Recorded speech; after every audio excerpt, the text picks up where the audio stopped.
La carta de Tito, capítulo 2, verso número 11.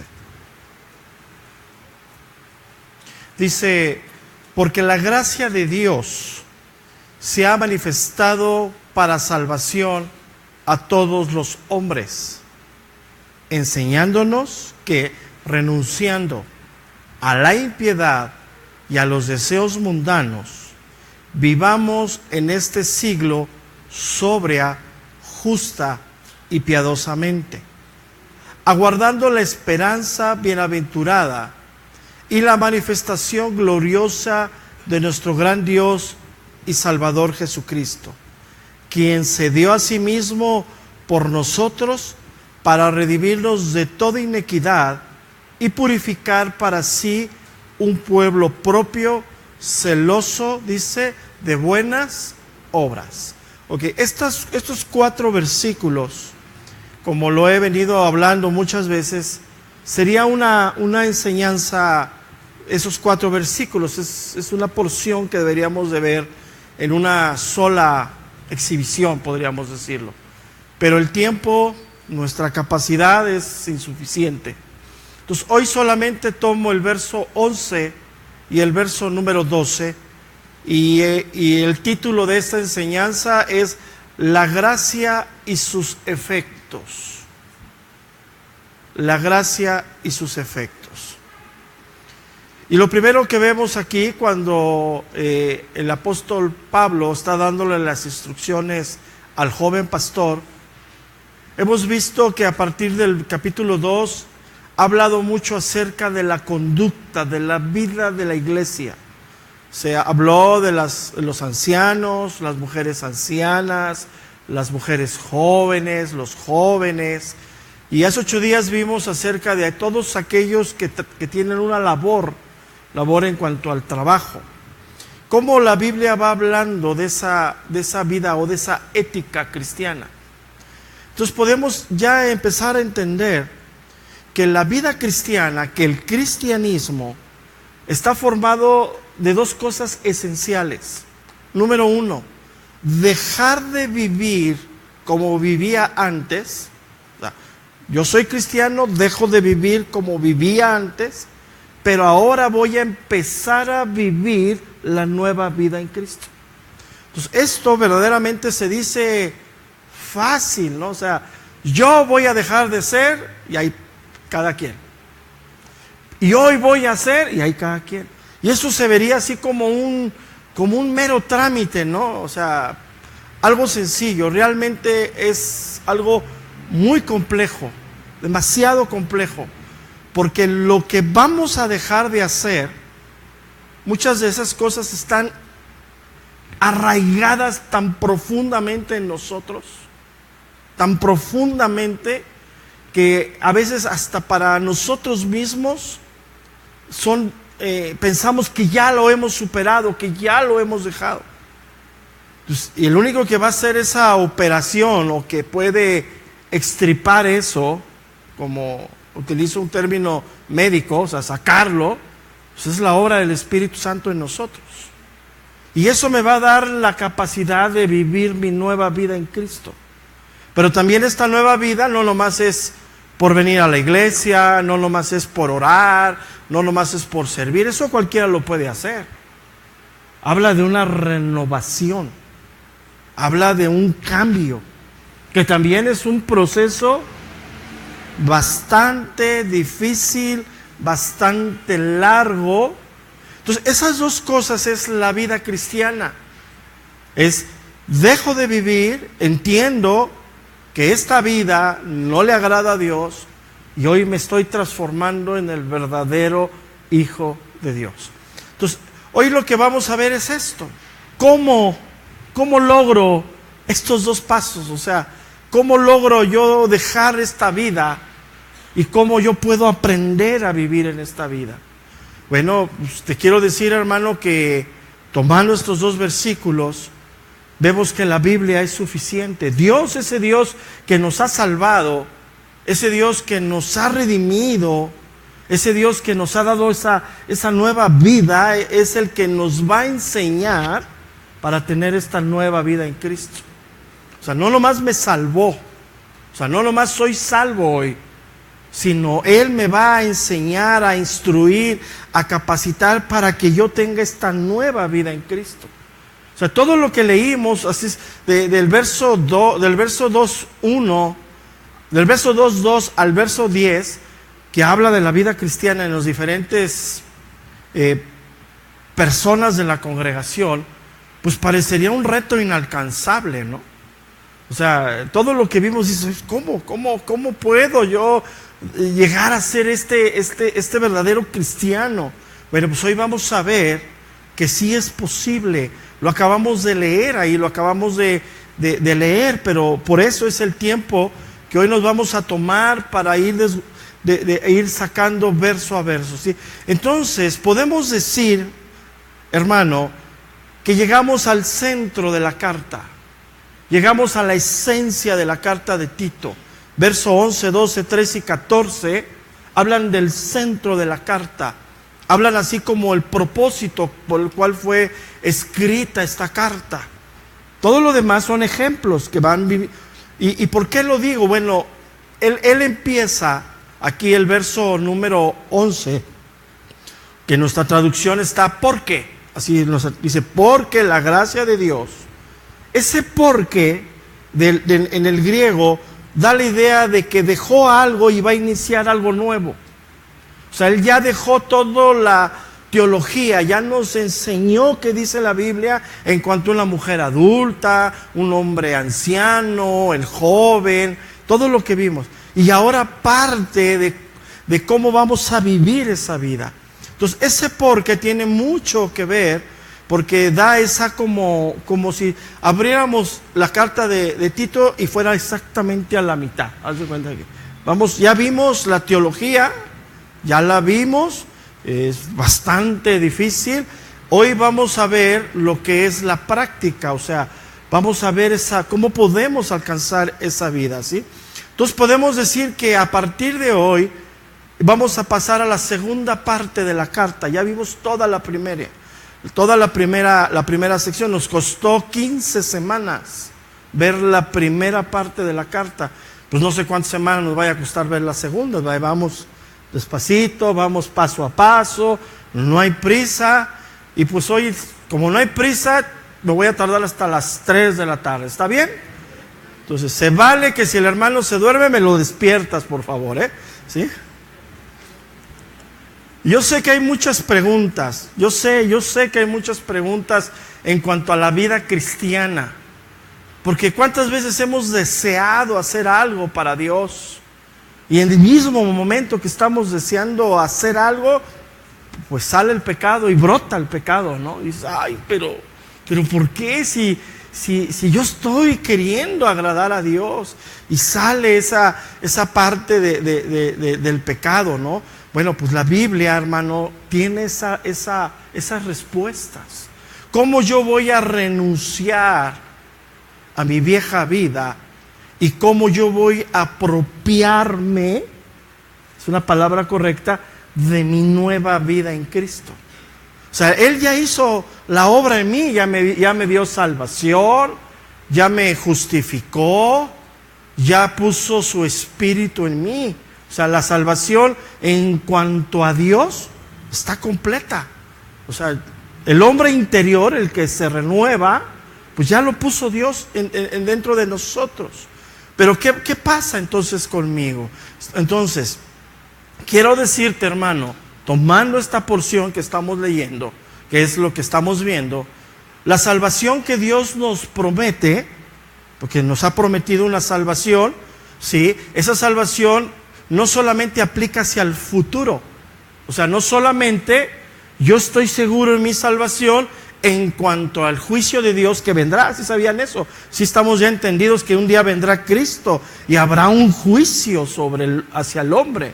O sea, yo ya soy salvo, esa es la promesa, esa es la esperanza que veremos más claramente dentro de 8 días. Pero entonces yo ya estoy seguro de que yo en Cristo hoy estoy salvo del juicio. Estoy salvo del juicio, pues que viene en el futuro. Pero también la Biblia me enseña que en esta vida que yo estoy viviendo aquí y ahora, Dios también me da salvación. ¿Cómo? Por medio de la transformación que hace el Espíritu Santo en mí a través de su palabra. O sea, Él me está transformando. O sea, yo lo he dicho muy de broma, pero es una realidad. Por fuera igual de feo, ¿sí o no?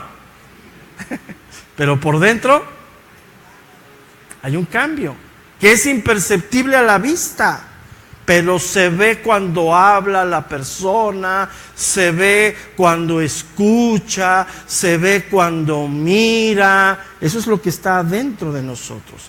Entonces, esa obra transformadora por su palabra en el Espíritu de Dios nos está capacitando para la vida santa como hijos de Dios. O sea, ¿por qué santa? Porque somos apartados ¿para quién? Para Dios. O sea, santa no es porque traigo mi aurolito aquí, ni porque me visto de blanco. Eso cualquiera. La vida que es para Dios.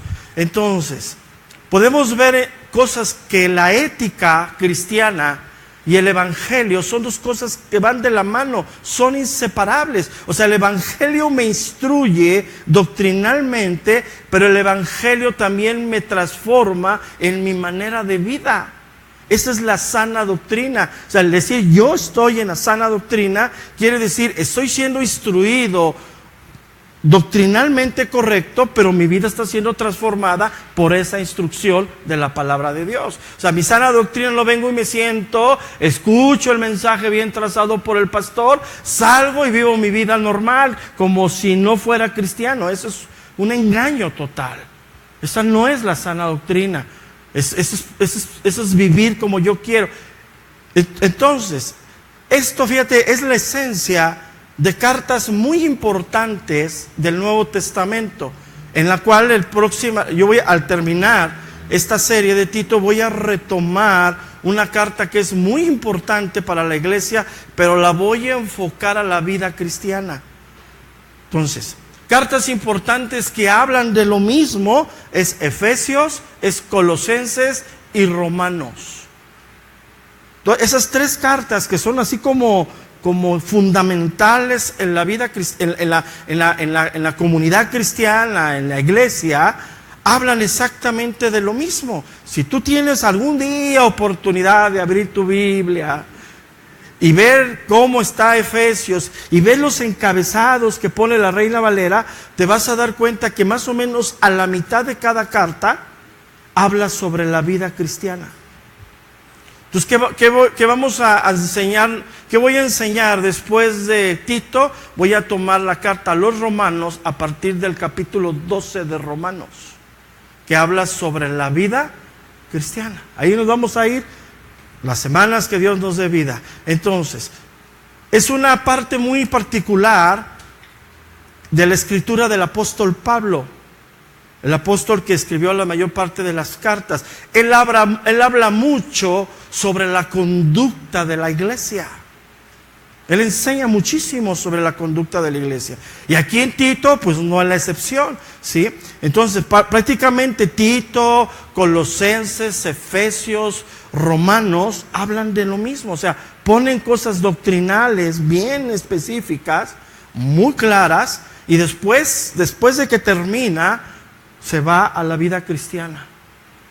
Y tú dale una ojeadita algún día, digo, que tengas tiempo, que puedas apagar la tele y saques tu Biblia, la desempolves de ahí de la casa. Te vas a dar cuenta de que lo que estoy hablando tiene mucha verdad. Entonces, nuestra próxima serie, si Dios nos da vida, estaremos tocando la carta a los Romanos a partir del verso número 12, capítulo 12:1 en adelante. Pero pues ya llegaremos ahí como por el año 2018. Digo, no hay prisa, ¿verdad? Vamos despacito, con calma. Entonces, ese es el Evangelio. El Evangelio pone fundamentos de la salvación doctrinalmente sanos. Somos salvos por fe, por gracia, pero también habla de la vida cristiana. Y es algo que hoy, desafortunadamente, hermano, no se tiene muy considerado. Ayer tuvimos el desayuno evangelístico y sí vinieron personas. Vinieron personas de la congregación, trajeron sus invitados, pero quiero decirte que no es lo que debería de ser. O sea, fue una gran ausencia de la iglesia. La iglesia no está haciendo su labor que Dios le ha encomendado. Y mucho de esa labor no se hace porque no hemos sido buen testimonio para otros. Ahí lo dejo nada más. Ahí lo dejo. Pero quiero decirte que el día que el Señor te llame a cuentas, aún siendo cristiano, aún siendo salvo, todas tus obras de la carne van a ser expuestas ante Él. Y te va a decir, oye, te puse a la tía Chonita, ¿te acuerdas? Te va a decir el Señor. ¿Y te la puse para qué? ¿Para la herencia, Señor? No. Para que le hablaras de mí. Yo ahí te lo dejo, hermano. A partir del próximo año estaremos haciendo cada 3 meses un desayuno como el de ayer. Práctico, rápido, sencillo, conciso. Vamos a partir del mes de enero. Pues te aviso porque tienes, pues, algunos mesecitos de trabajo. Yo sé que faltando los últimos 15 días del mes de diciembre vas a querer trabajar. Acuérdate que somos cretenses, mexicanos. Bueno, entonces tomamos el verso número 11 y damos entrada a lo que dice ahí. Hablamos de ese evangelio de la gracia. Dice el verso número 11, porque, ya entendemos qué es ese porque, parte la mitad. Dice, la gracia de Dios se ha manifestado. Fíjate qué hermosa palabra. La gracia de Dios, ¿qué dice?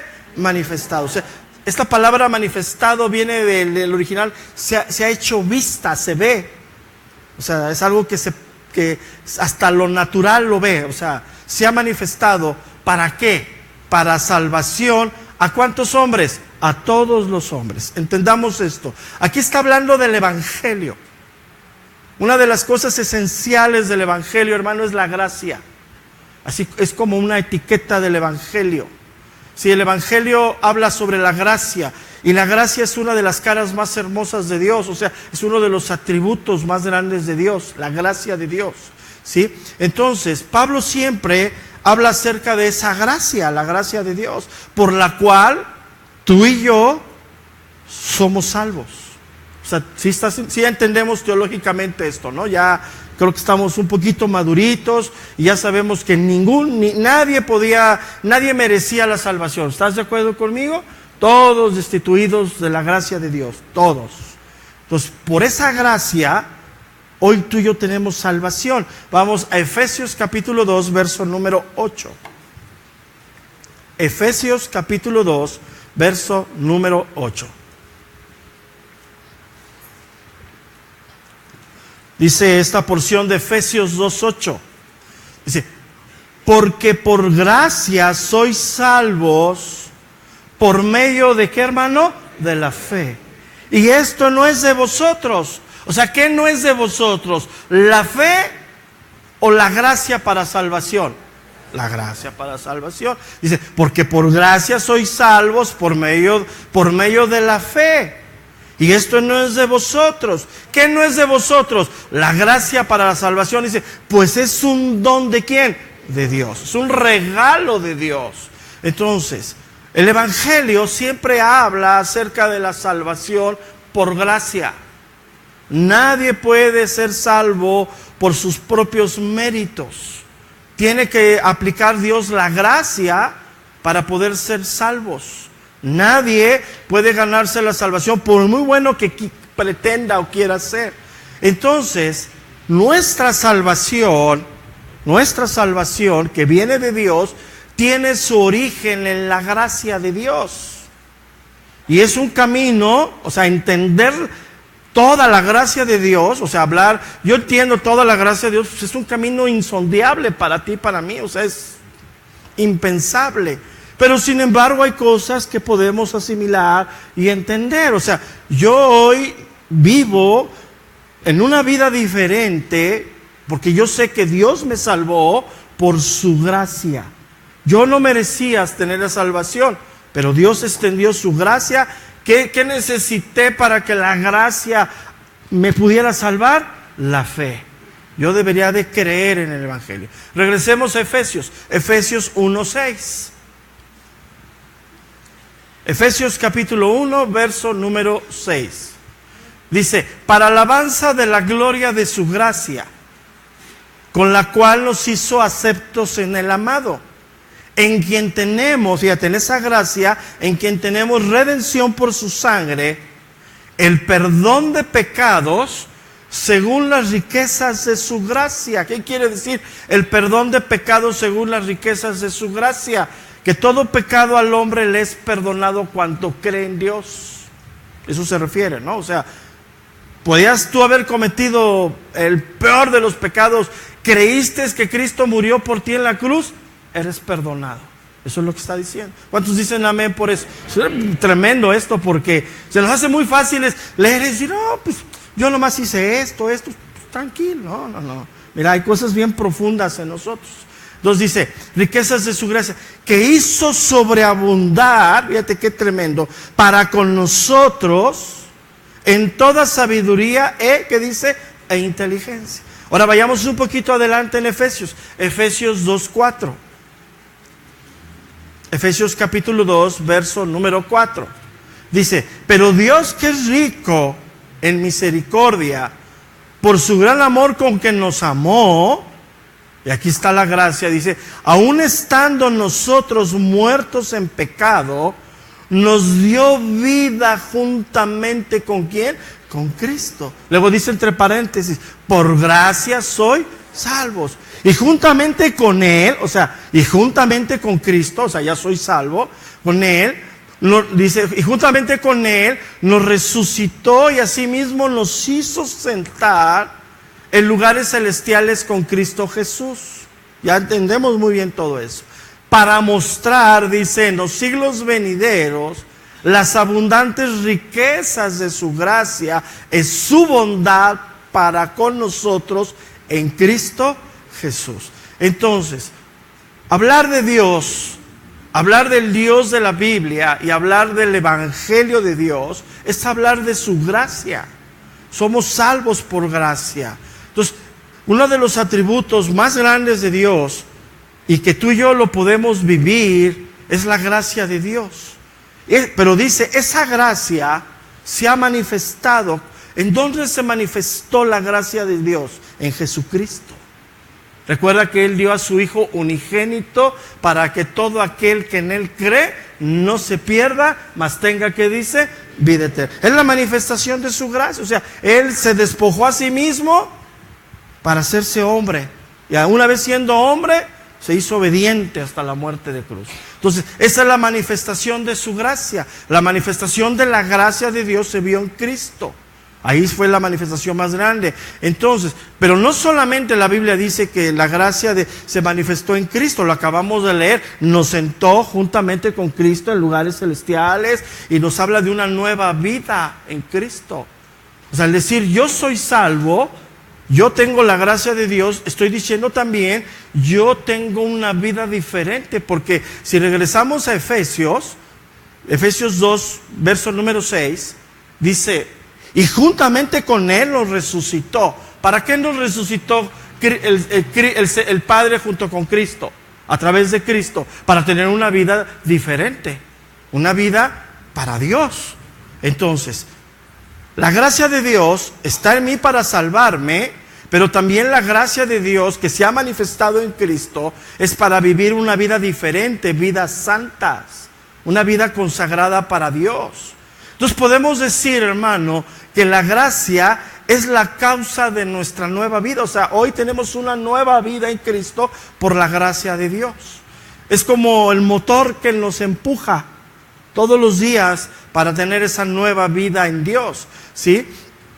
Entonces, esa es la misericordia de Dios extendida a nosotros Porque leímos en Efesios, aún estando nosotros muertos, o sea, ¿qué significa muertos? Apartados de Dios, Dios nos dio vida, ya nos trajo a la nueva vida. Eso se llama misericordia de Dios. Eso se llama que Dios es un Dios lleno de misericordia, de gracia, de verdad. Mira, vamos a ver un libro del Antiguo Testamento, vamos a Lamentaciones, que sí está en tu Biblia. Capítulo 3, verso número 21. Lamentaciones, capítulo 3, verso número 21. Voy a esperar un poquito, pero sí está ahí. Seguro que la saqué de ahí,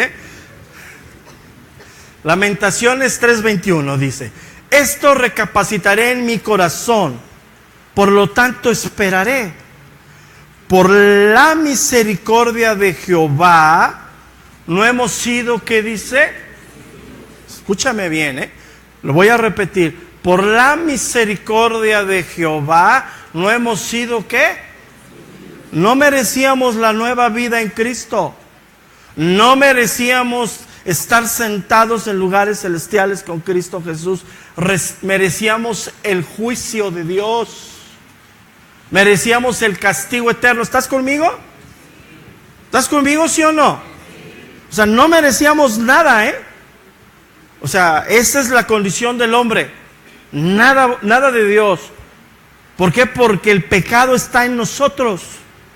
Entonces dice, por la misericordia de Dios no hemos sido consumidos, porque nunca decayeron sus misericordias. ¿Qué quiere decir? Que la misericordia de Dios siempre es igual. Y por eso el verso 23 dice, nuevas son, ¿cada cuándo, hermano? Cada mañana.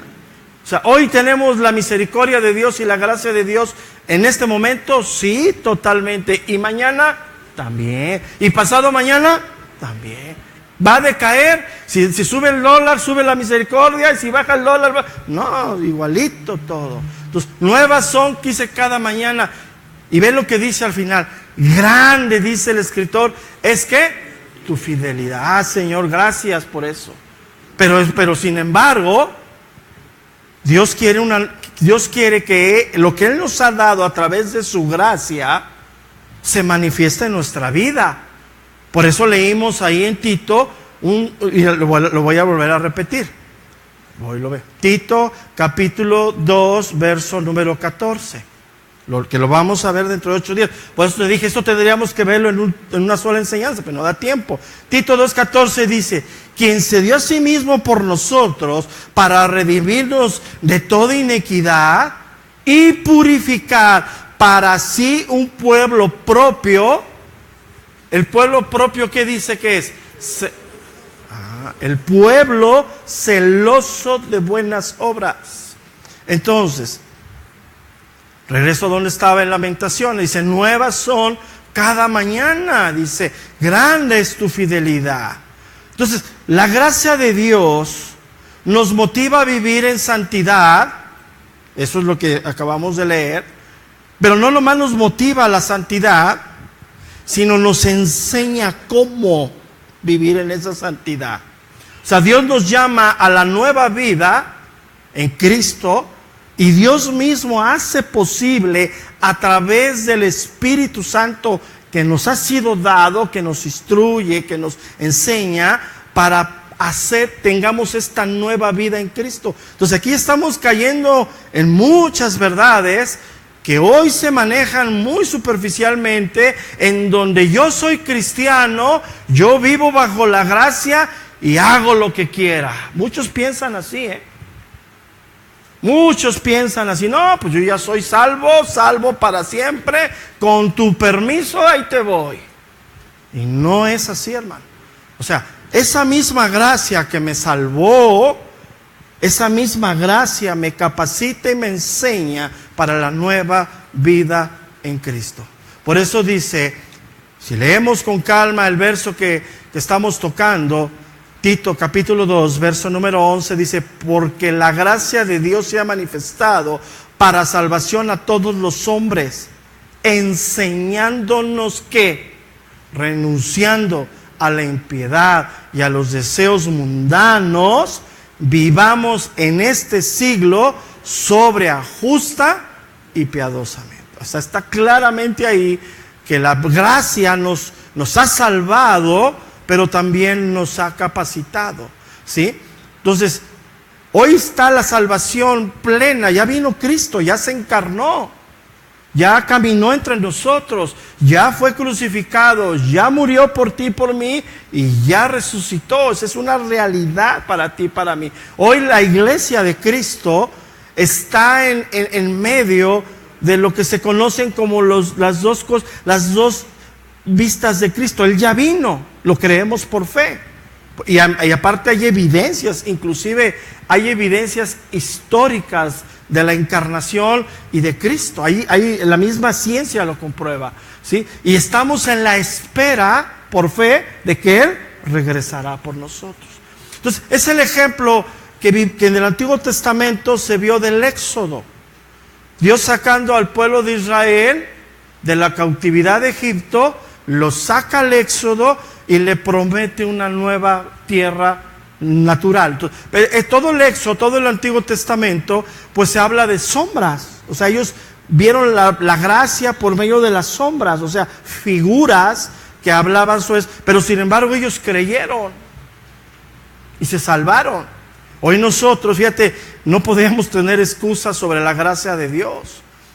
Entonces, podemos decir que Cristo ha venido, se ha encarnado, lo hemos, o sea, hay una evidencia de todo eso, ¿sí? Entonces, hoy nosotros tenemos el privilegio, escúchame bien, de vivir en este tiempo de la manifestación de su gracia. Estamos en el tiempo perfecto de la manifestación de su gracia. Mira, vamos a 2 de Timoteo, capítulo 1, verso número 9. Segunda carta de Timoteo, capítulo 1, verso número 9. Dice, quien nos salvó y llamó con llamamiento santo, no conforme a nuestras obras, sino según el propósito suyo y la gracia que nos fue dada en Cristo Jesús antes de los tiempos de los siglos. Pero que ahora, fíjate, ha sido manifestada por la aparición de nuestro Salvador Jesucristo, el cual quitó la muerte y sacó a la luz, ¿la qué? La vida y la inmortalidad. ¿Por qué? Por el Evangelio. Retomo la parte casi final del verso número 10. El cual quitó la muerte. La muerte, la muerte es el pecado. Dice, y sacó a la luz, dice, la vida.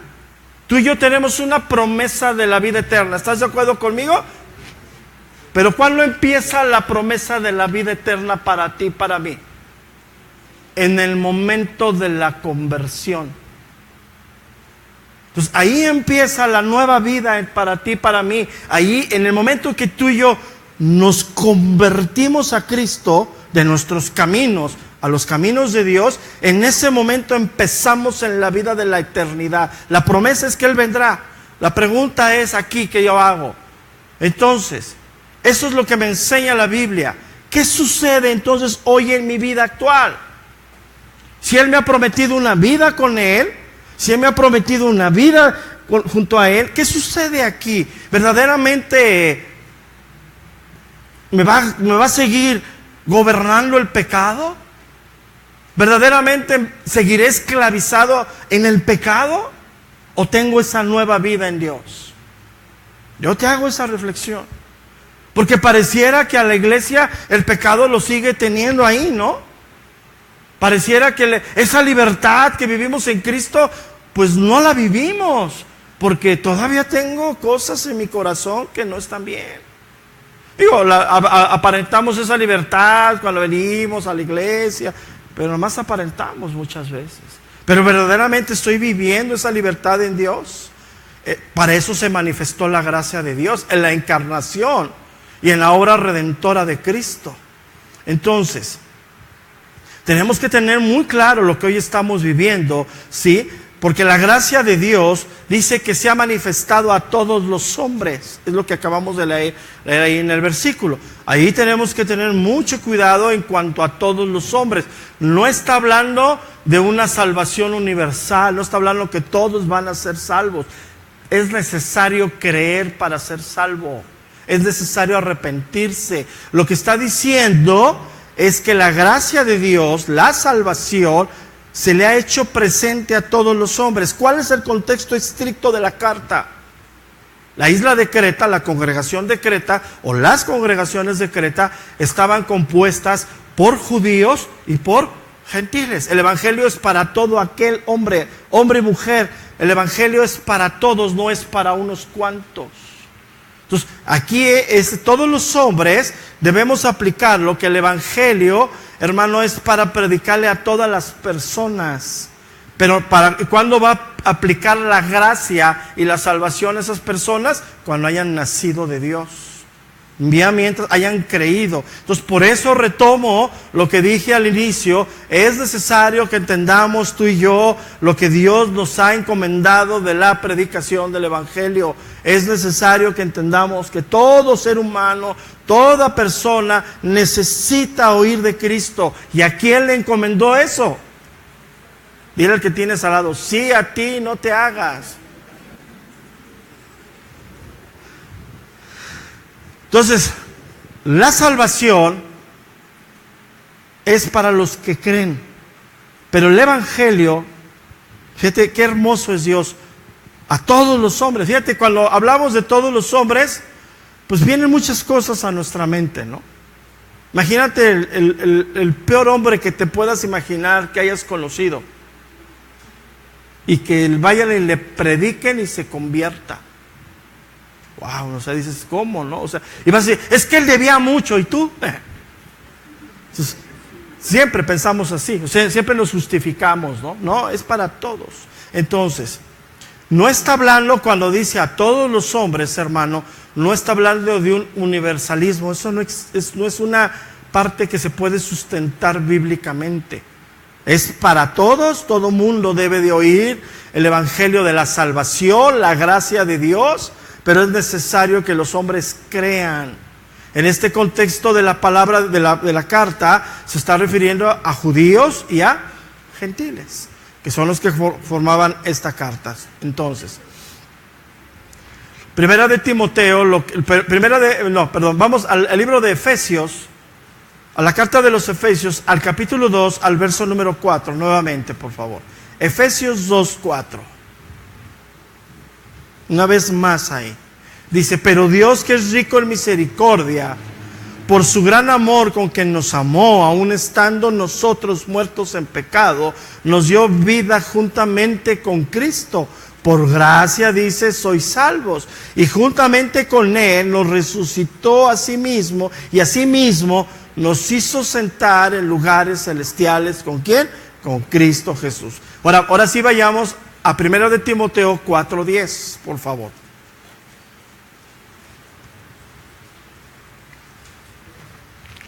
Aquí vamos a ver lo que yo hablé, lo vamos a resumir. 1 Timoteo 4:10 dice que por esto mismo trabajamos y sufrimos oprobios, porque esperamos en el Dios viviente, que es el Salvador de ¿cuántos hombres, hermano?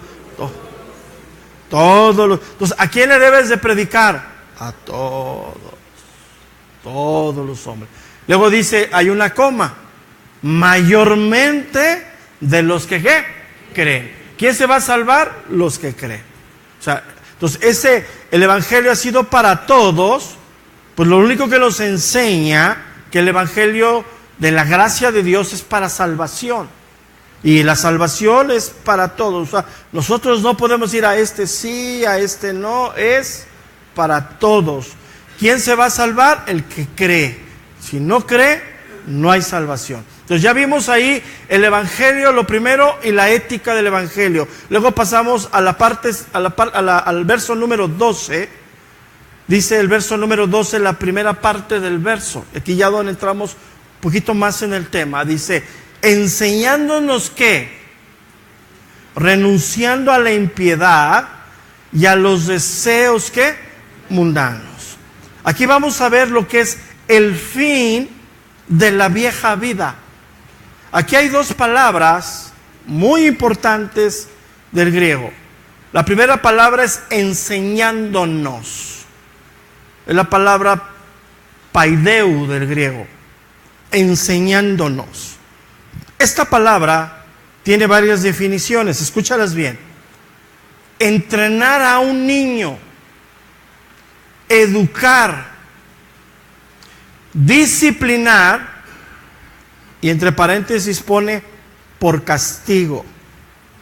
Aprender, castigar, corregir, disciplinar, ¿y qué más? Enseñar. Ok, entonces dice Pablo que el evangelio, él viene del evangelio, hablando del evangelio que es para todos, la gracia de Dios, que nos salva a todo aquel que cree, ahí ya quedó claro. Ahora pasamos a la segunda parte de lo que hace el evangelio. El evangelio, que es por la gracia, o sea, nunca lo perdamos, nunca dejemos de ligar el evangelio con la gracia. El evangelio que es por la gracia, también dice Pablo que nos enseña, nos instruye como a un niño, nos educa, nos disciplina y si es necesario, nos castiga. O sea, hay una corrección de parte de Dios. El evangelio que es por la gracia, que nos ha salvado a ti y a mí, también por el evangelio de la gracia vamos a aprender la nueva vida en Cristo. Pero es necesario corregir cosas, es necesario disciplinar. Luego hay otra palabra importante que es la palabra renunciando. Esta palabra renunciando del griego significa contradecir, significa desconocer, significa rechazar, significa rehusar. Entonces yo debo de entender esto de esta manera. El evangelio me va a enseñar, me va a instruir para que yo renuncie a la vida anterior. Yo renuncio, o sea, no, o sea, yo dependo de Dios, ¿sí me explico? O sea, yo dependo de la obra del Espíritu Santo, pero al final está mi razonamiento, mi voluntad y mi entendimiento y mi fe. Si yo no creo, olvídate. Pero la fe y el entendimiento son dos cosas que van de ligadas. O sea, tu corazón y tu mente deben estar rendidos a Dios. Y el problema que muchas veces es que nada más el corazón. Y la mente, o sea, acá rendido, sí, o sea, rendido en tu corazón, pero en tu mente concibiendo cosas que no. Y las dos cosas que están así como pegaditas, bíblicamente deben de estar rendidas a Dios. Entonces yo puedo empezar a entender que el fin de la vieja vida es que el Espíritu Santo me va a instruir, me va a enseñar para yo deshacerme de esa vida vieja que yo tenía. Esa vida que no es la vida que es conforme a los propósitos de Dios. Entonces, y no solamente me va a enseñar a dejar, sino por la fe me debo de apropiar de la nueva vida en Cristo. O sea, yo debo de renunciar, la definición de renunciando significa desconocer, significa rechazar, decir no a las cosas. Entonces, el evangelio de la gracia nos enseña, nos instruye, ¿sí?, para esta nueva vida en Cristo, ¿sí?, esta nueva vida que hoy debemos de tener en Dios, ¿sí? Entonces, es muy fácil, lo repito, decir voy a dejar de hacer esto para hacer esto. Es bien sencillo. Mira, yo me tardé 10 segundos. Voy a dejar de... Y voy a... Ya. Gloria a Dios, Señor. Pero esto es un trabajo arduo en Dios. Porque debo de dejar. O sea, yo voy a decir esto ya no. Mira, yo te lo llevo de esta manera.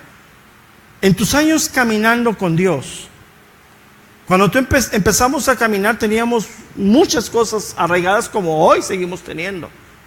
Pero cuántas cosas que teníamos arraigadas, que hacíamos, que hablábamos, que practicábamos, hoy no las hacemos. ¿Por qué? Porque ya entendimos que ya no, esto que yo hacía no es agradable a Dios. Lo voy a poner por ejemplo así. Todo el mundo sabe que la mentira no viene de parte de Dios, ¿sí o no? ¿Éramos mentirosos? Y acá, o sea, hoy ya entendemos que la mentira no es correcta. Y yo busco hablar la verdad, ser íntegro. Pero no es tan sencillo, nomás dejo esto y ahora voy acá. Sino hay un proceso de renovación y de entendimiento que hace la palabra de Dios en mí por la obra del Espíritu Santo en mí. Entonces, quiero que me entiendas esto. ¿Por qué hablo tanto de pensar, de razonar? Porque Dios nos hizo seres inteligentes. ¿Cuánto es 2 por 2? Ahí está. Y luego por 2, ¿cuánto es? ¿Cómo que 6? 2 por 2, 4 por 2, 8. ¡Ay, sí pensamos! ¿Sí me estás entendiendo? ¿De dónde viene esa capacidad del hombre? De Dios. Nos hizo seres pensantes. Nos hizo seres con la capacidad de entender. Y quiero decirte, hermano, que Dios nos trata así, como seres pensantes. No somos robots. O sea, no nos movemos por el Espíritu y no sé a dónde voy. No, somos seres pensantes. Así Dios nos hizo. Y nos hizo seres pensantes, pero también, escúchame bien, nos hizo seres responsables de nuestros pensamientos. Yo no sé qué estás pensando ahorita de lo que yo estoy hablando, pero Dios sí lo sabe. ¿Y quién te va a pedir cuentas de lo que estás pensando? Ahí lo dejamos. Mira, Dios nomás nos hubiera hecho salvos y no nos hubiera enseñado nada de esto. Ya, eres salvo. ¿Qué pasó? No sé, pero ya soy salvo. No, nos hizo seres pensantes, seres racionales. Es parte de nuestra naturaleza. Dios nos podía haber salvado sin explicarnos absolutamente nada. Ya eres salvo, pum. Pero la Biblia dice que la palabra de Dios ilumina nuestra mente. El poder del Espíritu Santo tomando la palabra de Dios, que la hace viva y eficaz. Esa palabra ilumina la mente del hombre. Efesios capítulo 1, verso número 17.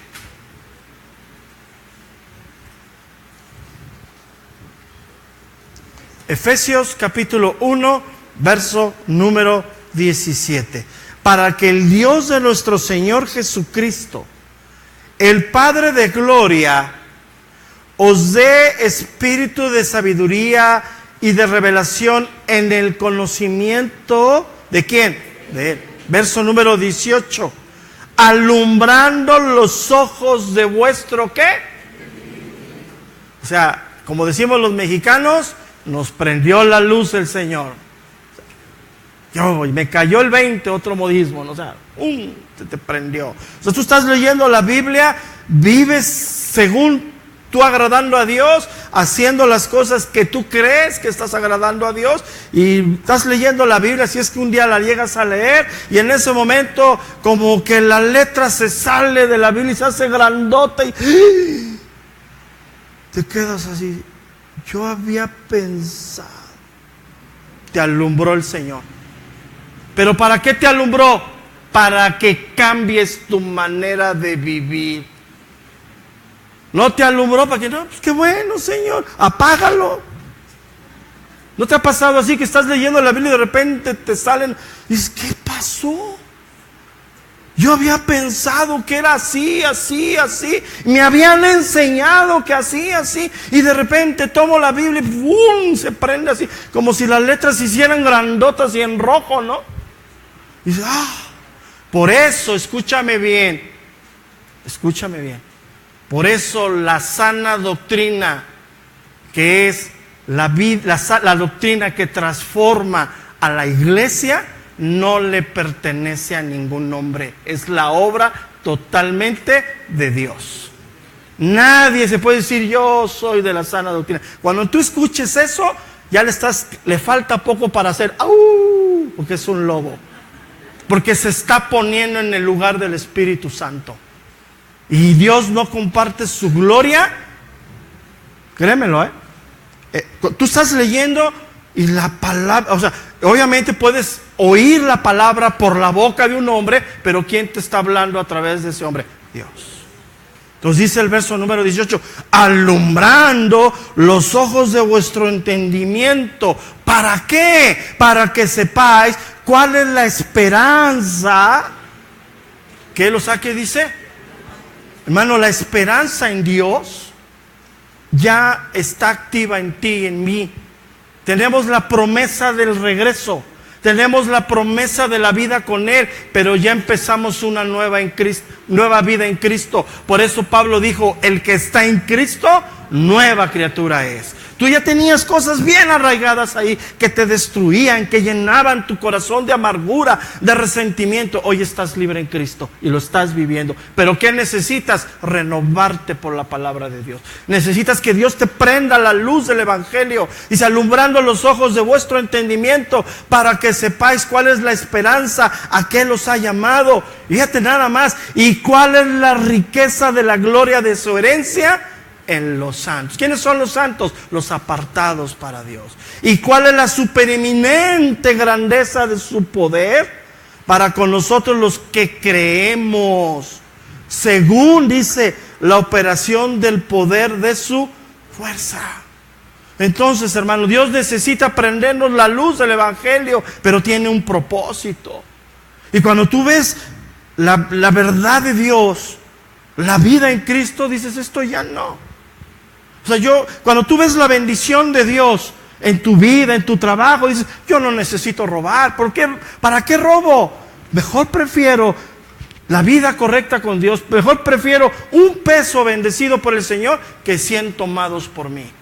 Y vas renovándote, vas cambiando, vas transformando esa nueva. Entonces, por eso podemos decir que el Evangelio es un evangelio totalmente racional y comprensible al hombre.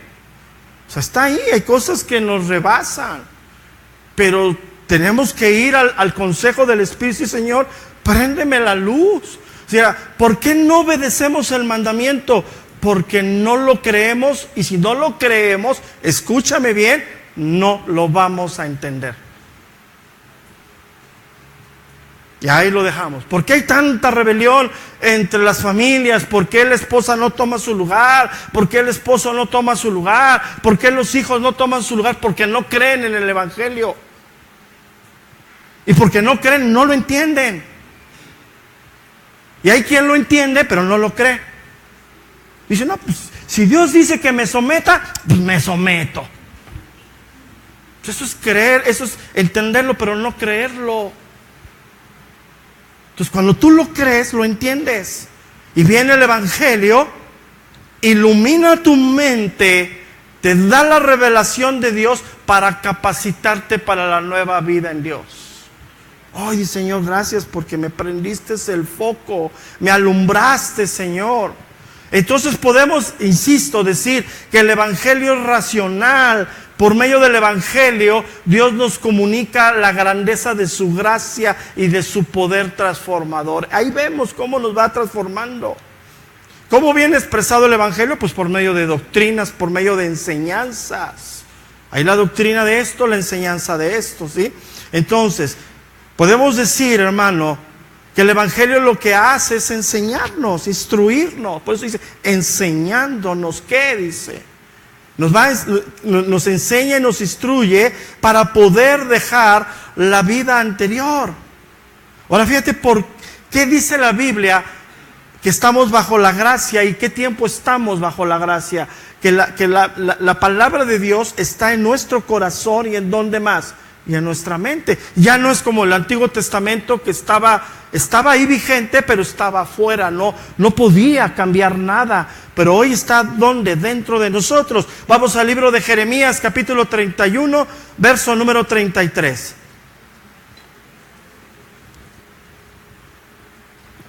Jeremías, capítulo 31, verso número 33.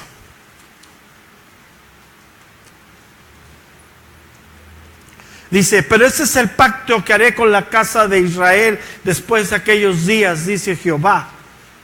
Daré mi ley en su mente y la escribiré ¿en dónde, hermano? A ver, levanten su mano todos los que han sido redimidos por Dios. Ahora voltea y vele la escritura en la mente o en el corazón. ¿Se la ves? No se ve, ¿verdad? Pero ¿sabes cuándo te vas a dar cuenta que sí la tiene? Conforme habla, conforme ve, conforme oye y conforme actúa. O sea, por fuera está bien feo, ¿sí o no? Voltealo y ¡uy! Te salvó el Señor. De veras que sí fue un milagrote, dice uno que otro. Eso es por fuera, pero mira, ¿dónde está esa parte interna? Dice en su corazón: y yo seré a ellos por Dios, y ellos me serán, ¿por qué? Por pueblo. Si no nos sometemos a ese Dios, jamás seremos el pueblo de Dios. Si no hay una renovación, jamás seremos hijos de Dios. Si yo puedo decir soy cristiano, pero vivo como pagano, lo más seguro es que eres pagano. Aunque me digas que tú cuando te bañas ves al Espíritu, bajas y lo sientes y des tus visiones y tus visitaciones, si no hay una evidencia en tu manera de vivir, lo más seguro es que no has nacido de nuevo. Y hoy es lo que sucede. Soy cristiano porque voy a la iglesia. Soy cristiano porque traigo mi Biblia. Soy cristiano porque oro. Soy cristiano porque diezmo. Entonces estás como los católicos. Eso lo hacen también los católicos. Los testigos de Jehová también hacen lo mismo. Los mormones, los Hare Krishna, todo el mundo hace eso. Pero ¿quién puede tener una vida conforme a la voluntad de Dios, bajo los principios de Dios? Aquel que ha nacido de Dios. Si no has nacido, entonces la ley era algo que estaba vigente, pero no podía cambiar porque no entraba en la voluntad del hombre. Hoy la palabra de Dios está en nuestra voluntad. Mira lo que dice Romanos 8:3.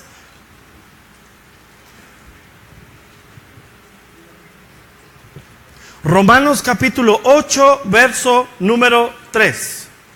Dice: porque lo que era imposible para la ley, por cuanto era débil por la carne, Dios, enviando a su Hijo en semejanza de carne de pecado, y a causa del pecado condenó al pecado en la carne, para que la justicia de la ley se cumpliese ¿en quién? En nosotros. ¿Quiénes son nosotros? ¿Quiénes son nosotros? Los creyentes. A ver, repíteme conmigo. ¿Quiénes son nosotros? Entonces los creyentes dice que no andamos conforme a la carne, sino conforme a ¿qué? Al Espíritu. La nueva vida en Cristo.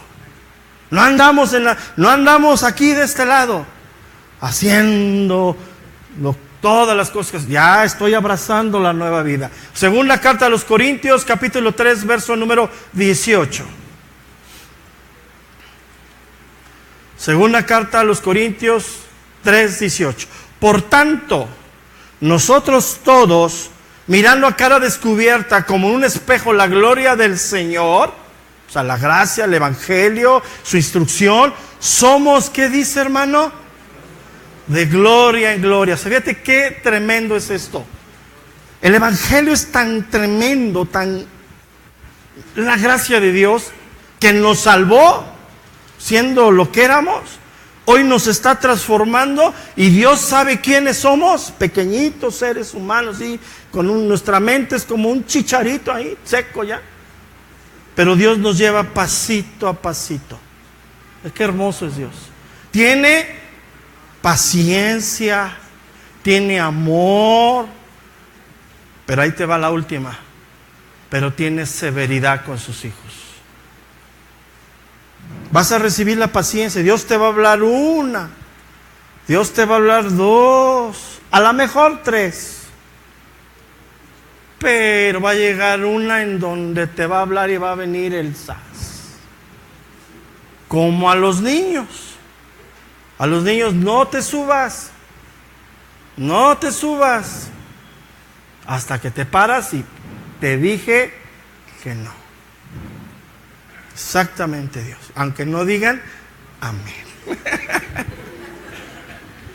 Esto duele, hermano. No, pues cómo, a mí me dijeron que yo estando en Cristo todo bien y que yo nomás iba y ya. No, te engañaron. Ese no es el Evangelio. El Evangelio es transformador. Y como te dije, lo peor, ¿sabes dónde duele más la operación de Dios en nuestra vida? A donde tú y yo consideramos o creemos estar bien.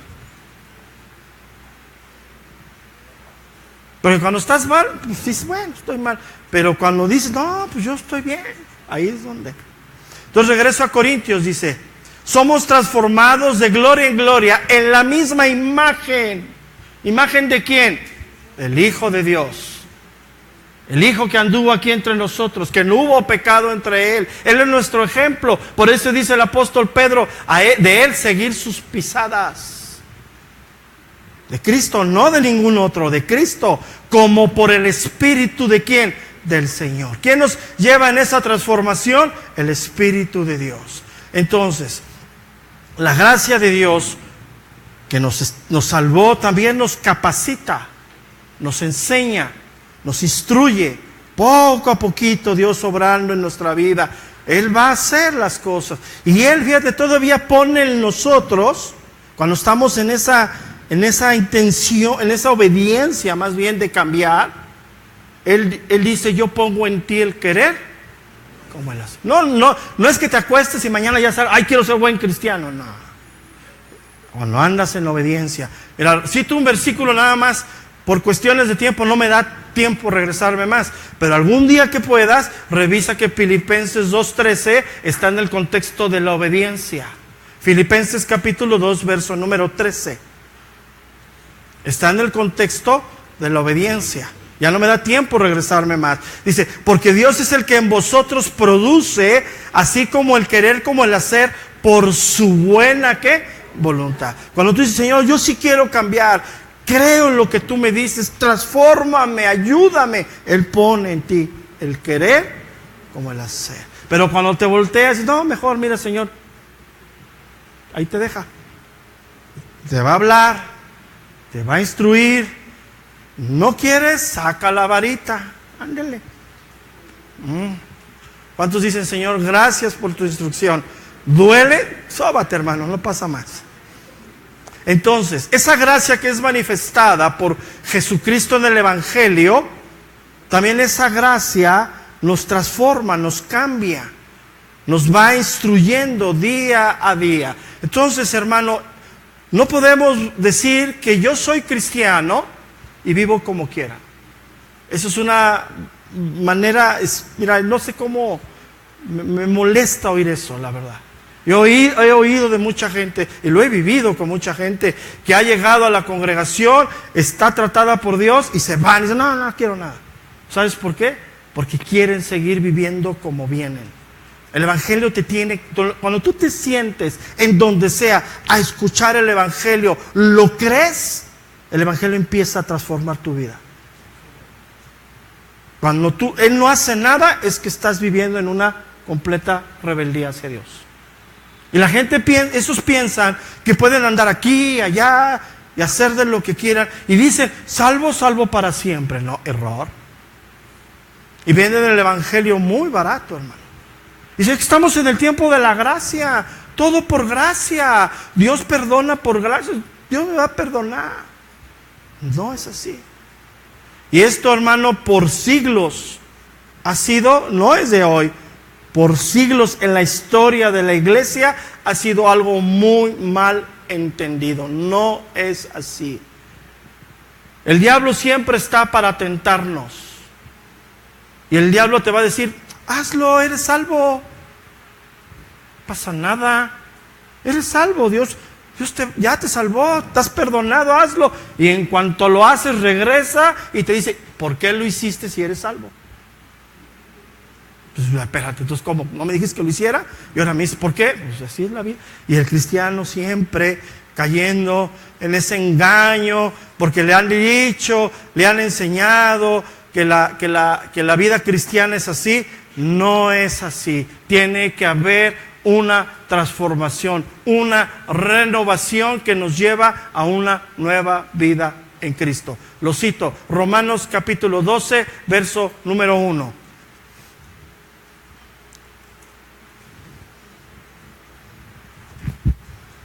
Y aquí lo vemos claramente. Por eso vamos a tomar de aquí, en las próximas semanas partiremos de aquí. Dice Romanos capítulo 12, verso número 1. Así que, hermanos, os ruego por las misericordias de Dios. ¿Qué es las misericordias de Dios? La gracia revelada de Dios a favor nuestro. Esas son las misericordias de Dios. Así que, hermanos, os ruego por las misericordias de Dios que presentéis vuestros cuerpos en sacrificio vivo, santo, agradable a Dios, que es vuestro culto, ¿qué? Claramente. No os conforméis, dice, a este siglo, o sea, a la manera que este mundo vive, sino transformaos por medio de la renovación de vuestro, ¿qué? Entendimiento. Para que comprobéis, fíjate, para que comprobéis cuál sea la buena voluntad de Dios, que es agradable y perfecto. Mira, hasta que no nos sometemos al Evangelio y nos renovamos conforme a los pensamientos de Dios, podemos entender que es bueno y es agradable. Si estás todavía aquí como cristiano, sientes el peso del pecado en ti. Dices, ay Señor, pero no quiera. No, pues estás aquí, agarrado a tus concupiscencias, a tus placeres, a tu yo.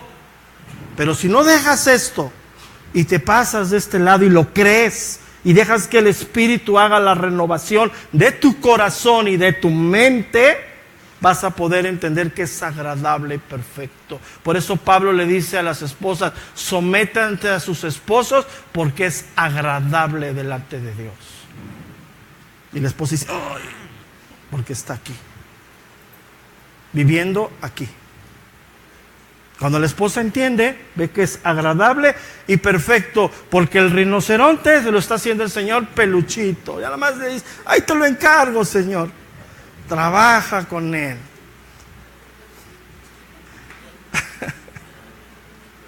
Si no crees que a los hombres no les va a tocar. ¿Renunciando a qué? Dice dos cosas que encierran todo. Número uno, la impiedad. ¿Qué es la impiedad? Vivir a espaldas a Dios. Vivir en contra de los mandamientos de Dios. Vivir en contra de todo lo que es Dios.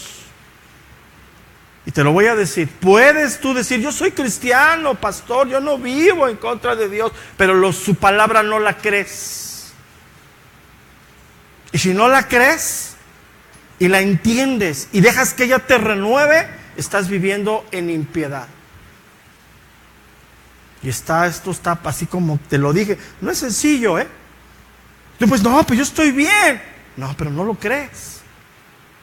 Viene la palabra de Dios y la rechazamos. No.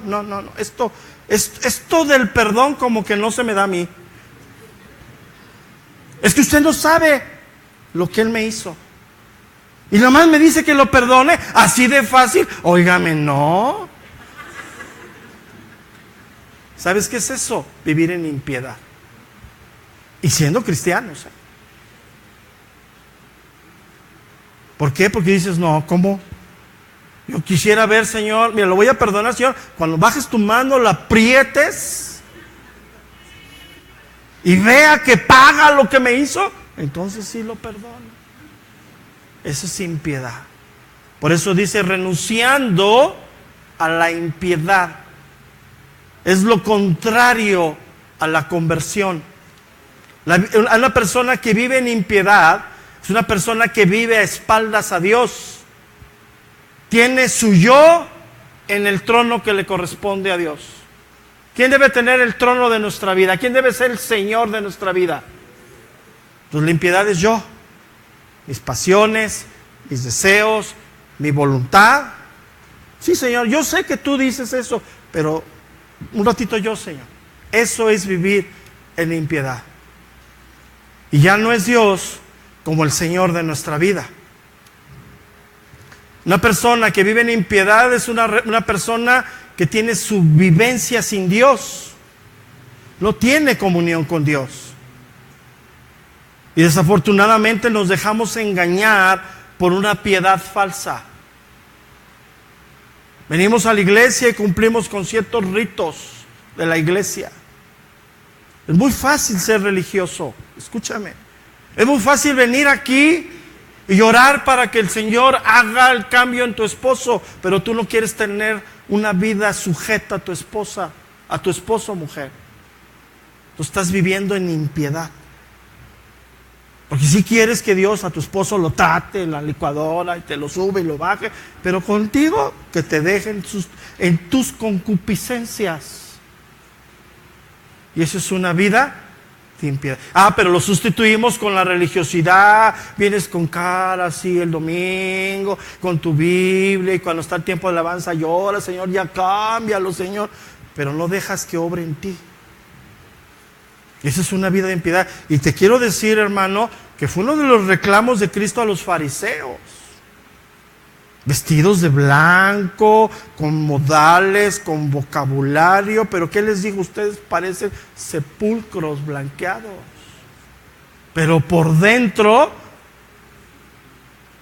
pues la impiedad es muy fácil. Entonces tenemos que renunciar a la impiedad.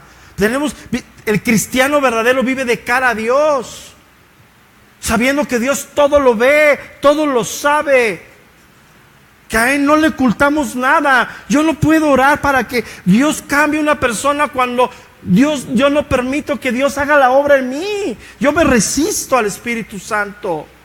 Él viene, me habla y digo, no, conmigo, Señor, es que no estás entendiendo. El problema del matrimonio no soy yo, es Él. Cámbialo. Y no, somos nosotros. Entonces, es muy fácil caer en la impiedad, hermano, y dar apariencia de vivir una vida recta. Todo verdadero creyente que está caminando con Dios, que está siendo transformado por Dios según el contexto, está viviendo de cara a Dios. Le está cediendo el trono de su vida a Dios. Ya no soy yo, ya no son mis pensamientos, ya no son mis pretensiones, ya no son mis anhelos. Es Dios obrando en mí, Dios llevándome, Dios enseñándome las cosas, haciendo la voluntad de Dios. Ya no vivo para mí, vivo para Dios. Pero entiéndeme, hermano, no es tan sencillo. No depende de una oración, depende de una transformación por la palabra de Dios. Y eso, hermano, tú tienes que entender esto. Yo ruego que esta verdad caiga a tu vida para que dejemos esa vida que no agrada a Dios. Porque la iglesia hoy, que el pastor ore y que me saque el chamuco, que me exorcice ahí el pastor y ya me paro aquí y ya estoy bien. No, si fuera así, pues le hubiera dicho Pablo a Tito, forma a todos los cretenses, malas bestias, glotones, ociosos, mentirosos, ¿no? ¿No les dijo eso? Fórmalos, ora por ellos, imponle las manos y saca el espíritu de burro.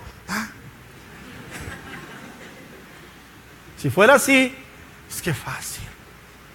Pero mucha gente viene a eso, a la congregación.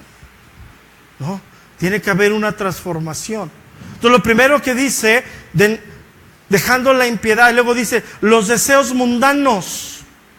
Y utiliza una palabra muy fuerte, deseos. Es una palabra que está bien arraigada en nosotros, hermano, porque los deseos es lo que nos motiva a ser lo que somos. ¿Tú tienes deseos de ser un buen hijo de Dios? Si es verdadero tu deseo, así vives. Pero si tu deseo de ser buen hijo de Dios no es verdadero, pues vives todo lo contrario a eso que deseas. Por eso dice, los deseos mundanos. Y habla de todo lo que el mundo hace que va en contra de las verdades de Dios. Y hablamos de, anhelos, posesiones, ambiciones, apetitos de la carne, cosas que son del mundo. Que dice muy bien Ahí lo vamos a ver en su tiempo, Tito capítulo 3, verso número 3. Ya voy a acabar, ya me falta como una hora, no, ya voy a acabar. Tito capítulo 3, verso número 3. Dice, porque nosotros también éramos en otro tiempo insensatos, rebeldes, extraviados, esclavos de concupiscencias y deleites diversos, viviendo en malicia y envidia, aborrecibles y aborreciéndonos unos, ¿a quién? A otros. El mundo operando, el mundo a todo lo que da. Entonces tenemos que renunciar a eso. Tenemos que renunciar. Ahora, cuando dice Pablo, renunciando a la impiedad y a los deseos mundanos, en esa parte utiliza una gramática en el griego que no se puede traducir fielmente al español. Ya ves que el griego es muy, muy fuerte. Utiliza una gramática en esa parte, renunciando, una gramática que cada vez que lo leamos está en tiempo presente. Es una gramática muy especial, o sea, no hay un verbo, no hay una composición en nuestra lengua que lo pudiéramos poner. Pero lo único que podemos entender es que cada vez que nosotros decimos renunciando, está en el tiempo presente, vigente. Día a día, momento a momento. Si lo lees mañana, mañana está presente. Si lo lees dentro de una semana, está en el tiempo presente. Y es algo que pues bota mucho, porque dice que yo debo de estar renunciando a la impiedad y a los deseos mundanos siempre. ¿Por qué dice eso? Porque sigo viviendo en la carne.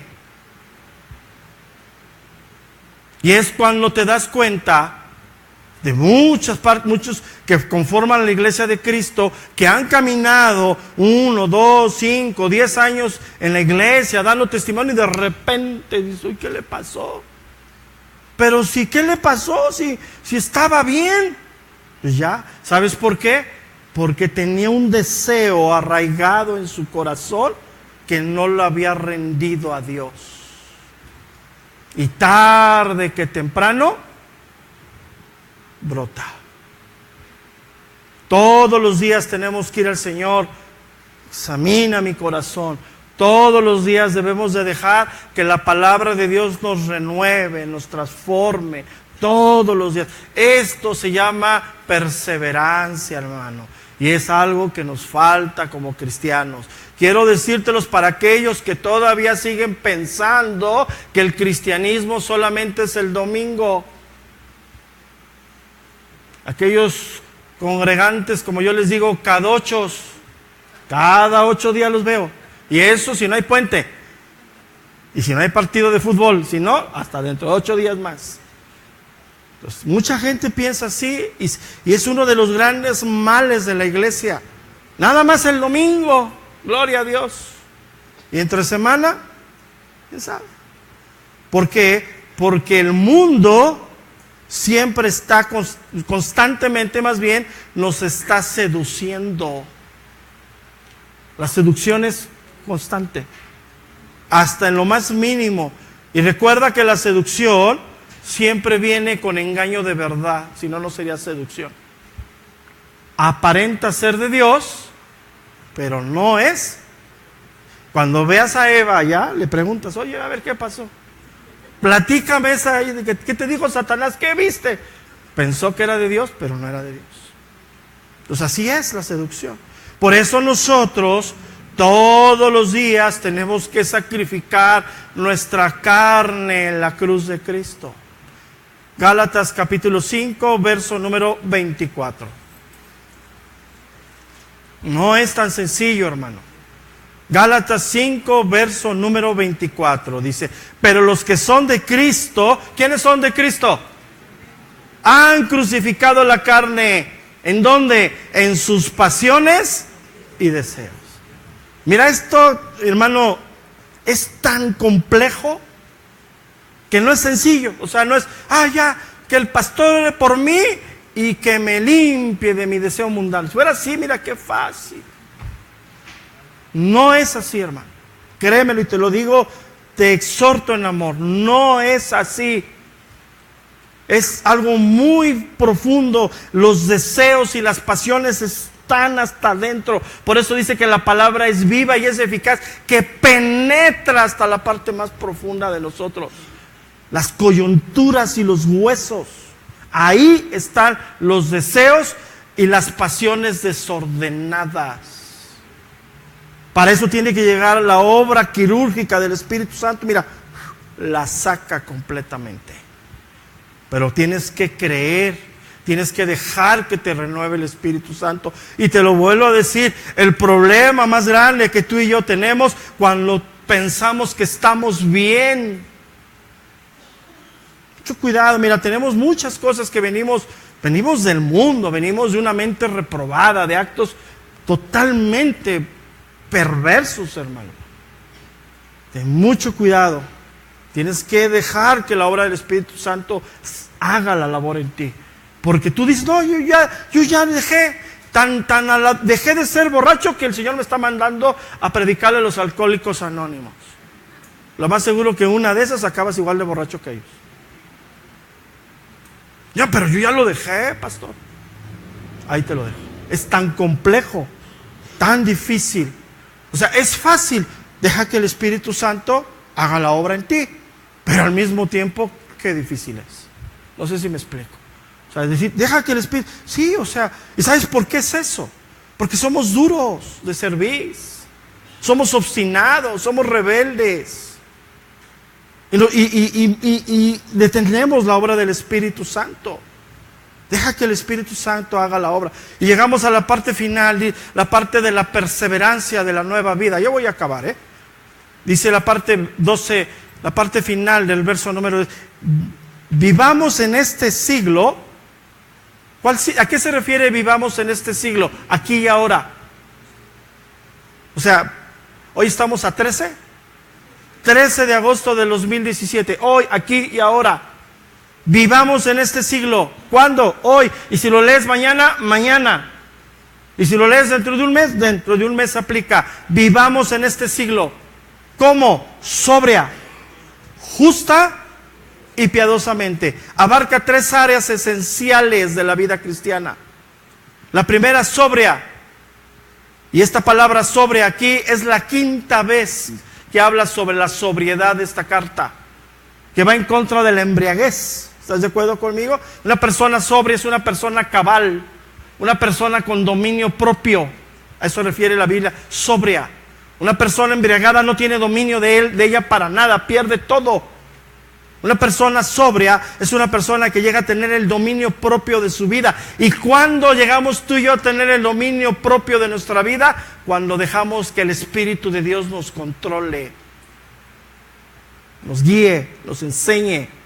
Yo en mi carne jamás voy a poder ser una persona con dominio propio.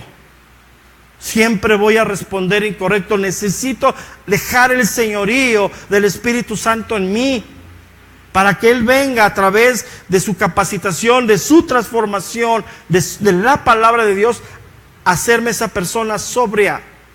Entonces, lo primero que dice que seamos sobrios, y está refiriéndose a la vida cristiana, una vida nueva. Entonces, tú y yo somos llamados a vivir en este mundo una vida en el dominio propio, porque el mundo vive sin ese dominio propio. El mundo lo que hace es reaccionar dependiendo de la estimulación. Y nosotros no, decimos no. O sea, tenemos que esperar en Dios. Eso se llama sobrio, dominio propio. ¿Y qué hace la palabra de Dios? Santificarnos y enseñarnos este dominio propio. El Evangelio de Juan, capítulo 17, verso número 16.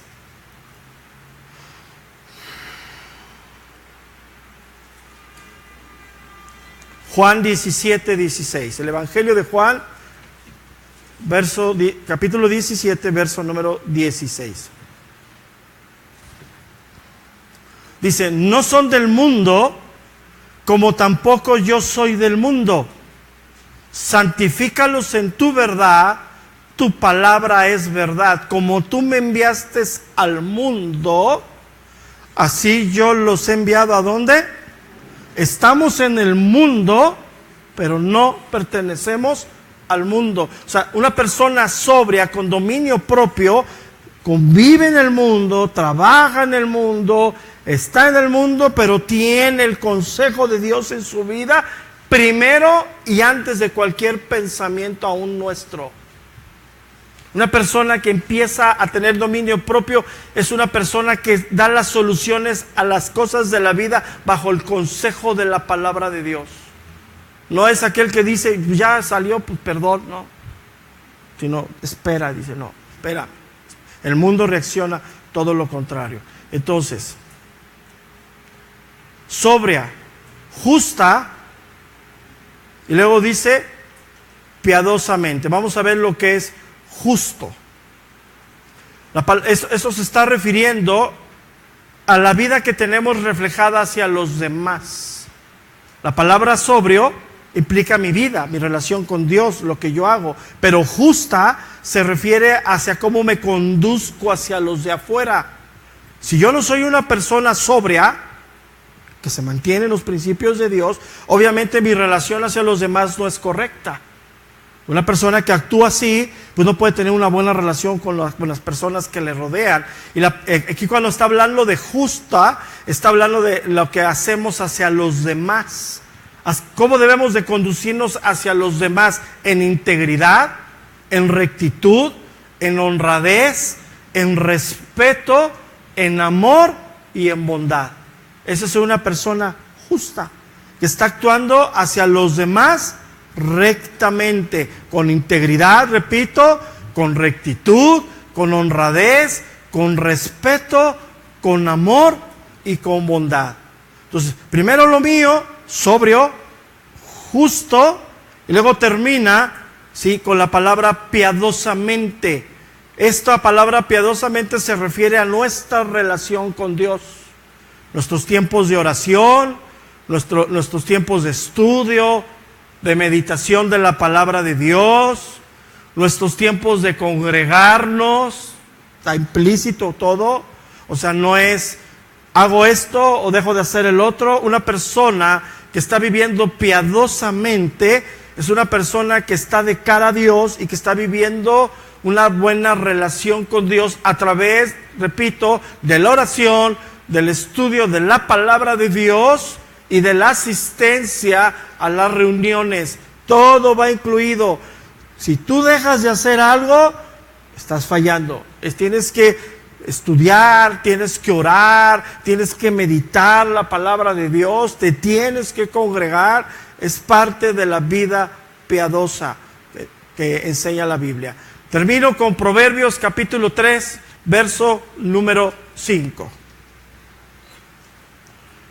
Proverbios capítulo 3, verso número 5.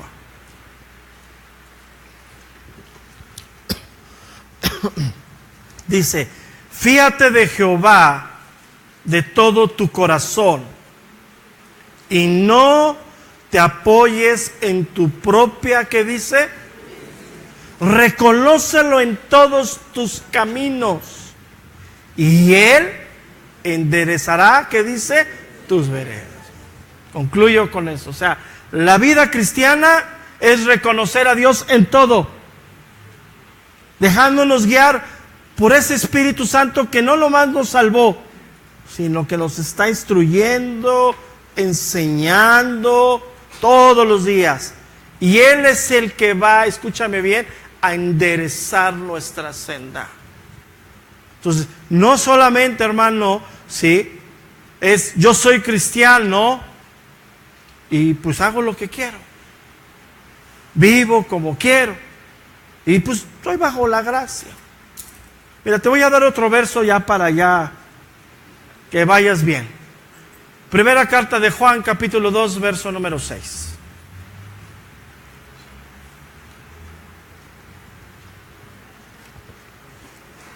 Primera carta de Juan, capítulo 2, verso número 6. A ver, vamos a leerlo. Yo lo leo, ustedes me siguen, pero así despacito porque está pesado. El que dice que permanece en Él debe andar como Él dice. Entonces mira, si tienes eso de debe, está medio pesado, ¿verdad? Está así como, pues táchalo y puedes ponerle ahí arribita si se puede. Abajo le puedes poner cuando se pueda. Luego a un ladito le puedes poner cuando la ocasión amerite. Qué versículos tan contundentes, ¿verdad? ¿A dónde nos hacemos, hermano? Pero damos gracias por el Espíritu Santo en nosotros. Pareciera que la vida cristiana es inalcanzable, ¿no? Pareciera que esos estándares éticos. Y dices, ay, Señor. Cuando leímos de los trabajadores no respondones, ay, Señor. Que agraden en todo, ay, Señor. Duele esas partes, pero le damos gracias a Dios porque el Evangelio, que es la gracia de Dios manifestada a vosotros, Él es el verbo de Dios, nos está enseñando, capacitando todos los días. Por eso dijo el Señor, separados de mí, nada. Entonces yo apelo a que esta verdad caiga en tu corazón y en tu mente, para que el día de mañana no dejes la Biblia, la palabra de Dios olvidada ahí en tu trajín de todo el tiempo. Pero que tengas un tiempo para sacar tu palabra y ahí decirle, Señor, habla mi vida. Pero busca el consejo de Dios para ti. No lo busques, Señor, háblame para decirle a mi esposo. No. Habla mi vida. Heme aquí, Señor. Aquí estoy. Enséñame. Instrúyeme, Señor. Porque la verdad, hermano, cuando yo leía y estudiaba hace unas semanas esto, decía, Señor, ¿cuánto nos falta?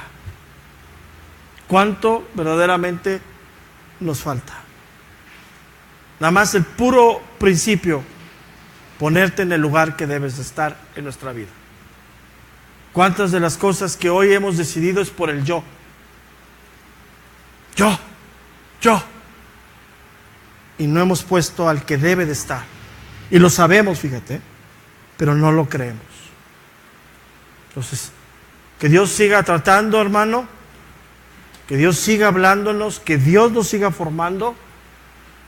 Y si es necesario que el Padre saque la regla, que la saque. Para que nos...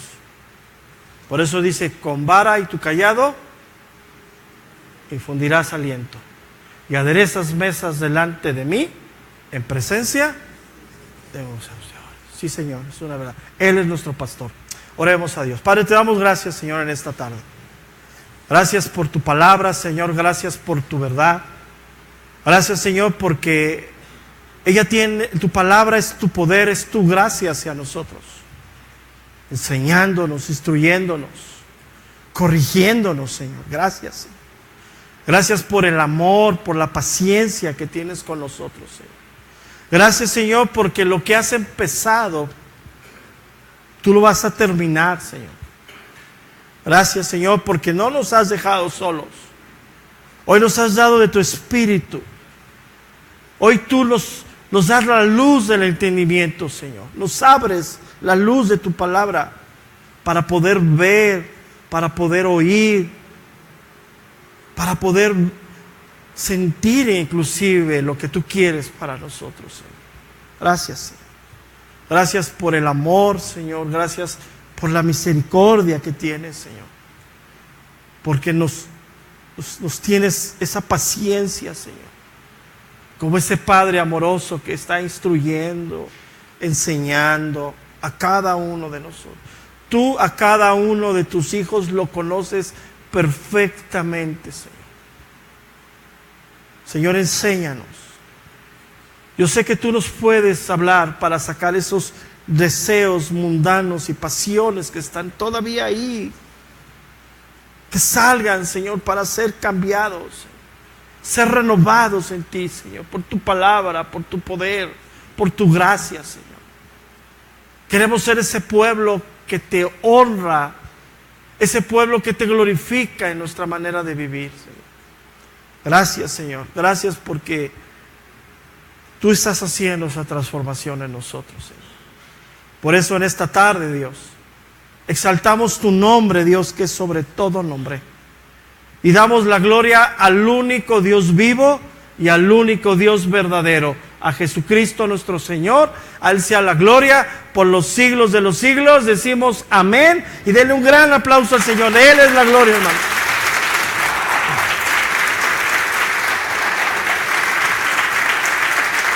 Gracias. Nada más, recuerde, vamos a tener, cada 3 meses vamos a programar desayuno evangelista para compartir la palabra aquí. Con la misma temática de ayer, fue algo hermoso, fácil, rápido, la verdad fue un buen tiempo de Dios. Y tienen que trabajar, hermanos, para que cuando venga el primer